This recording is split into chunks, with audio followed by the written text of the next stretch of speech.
it's Miss Knudsen, and I am going to be teaching you guys from outside today. How's everybody doing and learning from home? I bet it's quite an experience. It's definitely different for me too. Okay, so the first things I want you to remember are to keep yourself probably in an environment that is a little bit quieter and hopefully away from a lot of different distractions, and a place that will hopefully let you learn the best you can from home.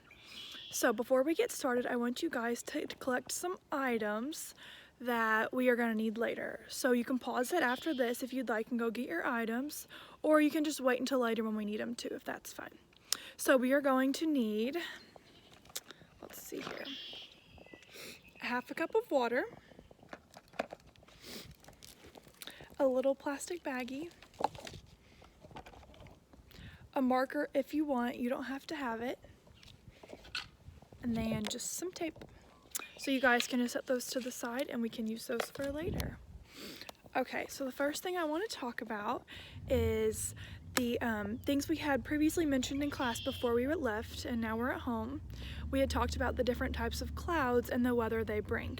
So there's cirrus clouds, stratus clouds, cumulus clouds, cumulonimbus clouds, which are the ones that bring storms, and right now since it's springtime, we seem to be having lots of those. Last night we actually had a storm and it brought lots of rain and lightning and wind. So I want you to remember that for our spring weather, that it brings lots of water and that is going to produce what we call the water cycle. So today what we're going to do is, let me show you. It says, I can identify and investigate the changes of the water cycle from evaporation to condensation to precipitation. So that's what we're going to be working over today. So the water cycle, the water cycle has three different parts with it. I'm gonna try to fix it here. There we go. And it is evaporation, condensation, and precipitation. I've drawn up a little model here so that you guys can see, and it says the water cycle: evaporation, condensation, and precipitation. Evaporation is when the water changes from a liquid to a gas, which is also known as water vapor, and it is heated and goes up into the air, up into the sky. The next one is condensation, and that's when the water vapor in the air is condensed into these little droplets into the sky and they're put into clouds. And precipitation is rain, snow, sleet, or hail, and that's when the water droplets get really, really heavy and they fall down to the ground and make little puddles. So water can come from a puddle, possibly a hot tub if you have one, a boiling pot of water. That all is a part of the water cycle. So what I'm going to show you now is a puddle I had found on the ground. This puddle right here can start the whole process of the water cycle. So the water will become as a puddle first. It will evaporate as it is heated from the sun in the sky. It will go all the way up into the sky. Sometimes you can see it, sometimes you can't. And it will create clouds where the water condenses and turns into little vapor balls where it turns back into liquid from a gas. So it will go into the sky, turn into water droplets. Once the water droplets become heavy enough, they will then fall back down to the ground as precipitation and create a puddle here again, just like we have. So what we're going to look at now is a hot tub, also one of the things I mentioned in the things that can be a part of the water cycle. So what we have here is steam coming off the hot tub, which shows part of evaporation. As the water is heated, it floats all the way up and it condensates onto the lid. This is kind of like our sky. So it creates little water vapor droplets, and as they get really, really heavy, they start to drop all the way down, just as precipitation would. There we go, and now they fall all the way back down to the ground and back into the warm hot tub.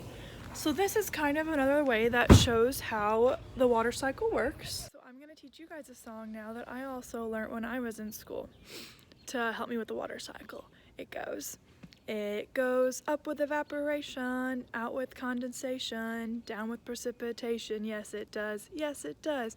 It goes up with evaporation, out with condensation, down with precipitation. Yes, it does. Yes, it does. So that's one way I use just to help me remember it a little bit better, other than just using paper and pencil and stuff. So now we're going to go inside and do a little experiment. So now is a good time to go back and grab all the items that we talked about earlier and pause the video if you would like. Okay, so now that I'm back inside, we're going to do our little experiment about the water cycle.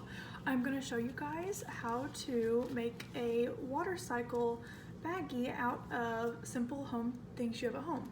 So first thing we're going to do is you guys can grab the things you had before, which is a plastic bag, our half a cup of water, a marker if you want it, you don't have to, it's just for decoration, and then just a roll of tape. Okay, so the first thing that I'm gonna do is grab my plastic baggie and decorate it. I'm gonna draw some grass and maybe a sun, so we can all do this together so you guys can grab yours and you can decorate yours as well.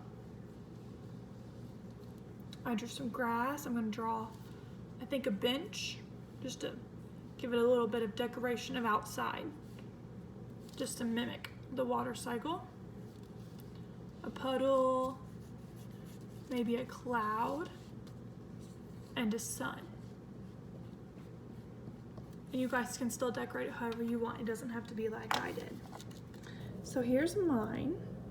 It's a little picture of my outdoor area. Okay, so now we can open up the bag together. I'm gonna open mine up, stick my hand in to really get it wide. Okay, you're gonna wanna take your half a cup of water and just pour it right into the plastic bag. Okay, so I have mine in my plastic bag. I'm now going to seal my plastic bag as tight as I can, making sure there's no holes. Okay, so I have my water and it's sealed. I'm now gonna take the tape, so grab your tape.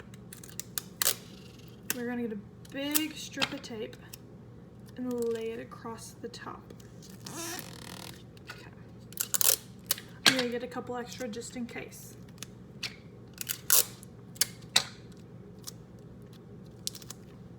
Okay, so we have our tape. Let's go over to the window. You're gonna wanna find a window that has lots of sunlight and a lot of natural bright heat so that we can see the condensation happening. Okay. So what I'm gonna do is take my plastic baggie I have here, okay, and I'm gonna put it on my window. Tape it on up really, really good.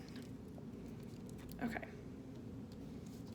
There we go. So now I have my plastic baggie, and you guys should have yours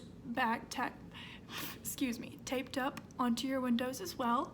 It's getting lots of good sunlight, and as you'll see in our experiment later down the line, we are going to see how the water down here will bring droplets all the way up here, and it'll show just how the process of evaporation goes up into the sky to condensation and then back down as precipitation. Okay, so I want you guys to look on your Google Classroom. I have put a document on there, and it is set as water cycle. You guys will document each day what has happened to your bag and what has happened to the water inside of your bag. I would also like you, if you want to, you can take a picture every day as well, and you can send it to me, and I would love to look at them. And then at the end of the 7 days, you'll record for 7 days or 1 week, and you guys will send me your full document with the end picture of what your bag looks like. And there I will look through them and see all of your nice little projects. And if you guys have any questions, I would love for you guys to email me. I'm open all times of day to help with your questions as well. So before we go, I want to remember our water cycle. So first we have evaporation, and then it goes into the sky, into condensation, and then it falls back down as precipitation. So what we're going to try to do now is document our things. Don't forget to send it in along with your picture, and I'll be ready at any time. So next time you see a cloud outside, you guys can look and think about the water cycle as well and the process that had happened so those waters could get into the clouds and then fall all the way back down. So I cannot wait to see you guys soon. I am excited to get to learning in our classroom again, and I hope it goes well. Have fun and have a great day. Bye guys.